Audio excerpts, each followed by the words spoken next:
നമ്മുടെ ഏകജാലയ കേന്ദ്രയുടെ education service centre Calicut പ്രവർത്തനം ആരംഭിക്കാൻ പോവുകയാണ്. അതിന്റെ ഭാഗമായിട്ട് നമ്മുടെ അഭിത് സാറ് നമ്മുടെ ഇന്ന് ഏകജാലയ കേന്ദ്രയുടെ സെന്ററിലേക്ക് എത്തിയിട്ടുണ്ട്. സാർ നമസ്കാരം. ഓക്കെ, അപ്പം അഭിത് സാറ് പ്രവർത്തനം ആരംഭിക്കാൻ പോകുന്നത് നമ്മുടെ പിൻകോഡ് വരുന്നത് 673018 എന്ന പിൻകോഡിലാണ് സാർ പ്രവർത്തനം ആരംഭിക്കാൻ പോകുന്നത്. പോസ്റ്റ് ഓഫീസിന്റെ പേര് വരുന്നത് ഗവൺമെന്റ് ആർട്സ് ആൻഡ് സയൻസ് കോളേജിന്റെ അവിടെയാണ് സാറിന്റെ പോസ്റ്റ് ഓഫീസ് വരുന്നത്.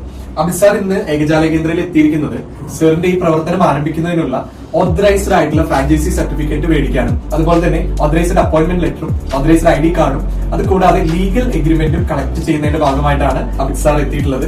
നമ്മുടെ ഏകജാലയ കേന്ദ്രയുടെ എഡ്യൂക്കേഷൻ കരിയർ കൗൺസിലറും കൂടി ആയിട്ടാണ് നമ്മുടെ അഭിത് സാർ പ്രവർത്തനം ആരംഭിക്കുന്നത്. അതിന് വേണ്ടിയിട്ടുള്ള ട്രെയിനിങ് എല്ലാം സാറിന് കംപ്ലീറ്റ് ആയിട്ടുണ്ട്. ഇനി കോഴിക്കോട് ജില്ലയിലെ ഇനി ഒരു വിദ്യാർത്ഥിയും ഒരു പാരന്റും കൺഫ്യൂസ്ഡ് ആവണ്ട. മക്കളുടെ ഭാവിയെ കുറിച്ച് ആലോചിച്ചിട്ടോ അല്ലെങ്കിൽ ഇനി കരിയറുമായി കൺഫ്യൂഷൻ നിങ്ങൾക്ക് ആർക്കും വരേണ്ട ആവശ്യമില്ല. അഭിത് സാർ നിങ്ങളെ സഹായിക്കാൻ കാലിക്കറ്റ് ജില്ലയിൽ കരിയർ കൗൺസിലറായിട്ട് ഓതറൈസ്ഡ് കരിയർ കൗൺസിലറായിട്ട് പ്രവർത്തനം ആരംഭിക്കുകയാണ്. അതോടൊപ്പം തന്നെ നിങ്ങൾക്ക് എഡ്യൂക്കേഷൻ റിലേറ്റഡ് എന്ത് കാര്യത്തിലും അഭിത് സാറിനെ കോൺടാക്ട് ചെയ്യാം. അപ്പം അഭിത് സാർ ഒരുപാട് വിദ്യാർത്ഥികളുടെ ലൈഫ് അതുപോലെ തന്നെ ഒരുപാട് പാരന്റ്സിന്റെ കൺഫ്യൂഷൻ അവരുടെ മക്കളെ കുറിച്ചിട്ടുള്ള അവരാധി ഇതൊക്കെ സാറിനെ മീറ്റ് ചെയ്ത് കഴിഞ്ഞാൽ സാറിന് മാറ്റാൻ പറ്റട്ടെ.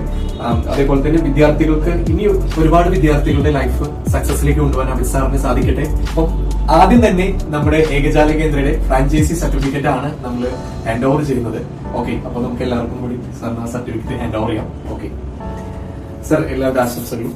അടുത്തതായിട്ട് സാറിന് നമ്മുടെ അപ്പോയിന്റ്മെന്റ് ലെറ്റർ ആണ് നമ്മൾ ഹാൻഡ് ഓവർ ചെയ്യാൻ പോകുന്നത്. അതിനായി നമ്മുടെ രാജേന്ദ്ര മേഡത്തിനെ ഞാൻ ഇൻവൈറ്റ് ചെയ്യാണ്. രാജേന്ദ്രൻ പ്ലീസ്. ഇനി അടുത്തത് നമുക്ക് ഹാൻഡ് ഓവർ ചെയ്യാനുള്ളത് നമ്മുടെ ID കാർഡാണ്. അത് ഹാൻഡ് ഓവർ ചെയ്യാൻ മനീഷ മേഡത്തിനെ ഇൻവൈറ്റ് ചെയ്യണം. ഇനി നമുക്ക് ഹാൻഡ് ഓവർ ചെയ്യാനുള്ളത് സാറിന്റെ ഈ പ്രവർത്തനം ആരംഭിക്കുന്നതിനുള്ള ലീഗൽ എഗ്രിമെന്റ് ആണ്. അപ്പോൾ അത് ഞങ്ങൾ സാർ സൈനിങ് പ്രോസസ് കംപ്ലീറ്റ് ചെയ്തു. അപ്പൊ അത് ഹാൻഡ് ഓവർ ചെയ്യാണ്. ഓക്കെ.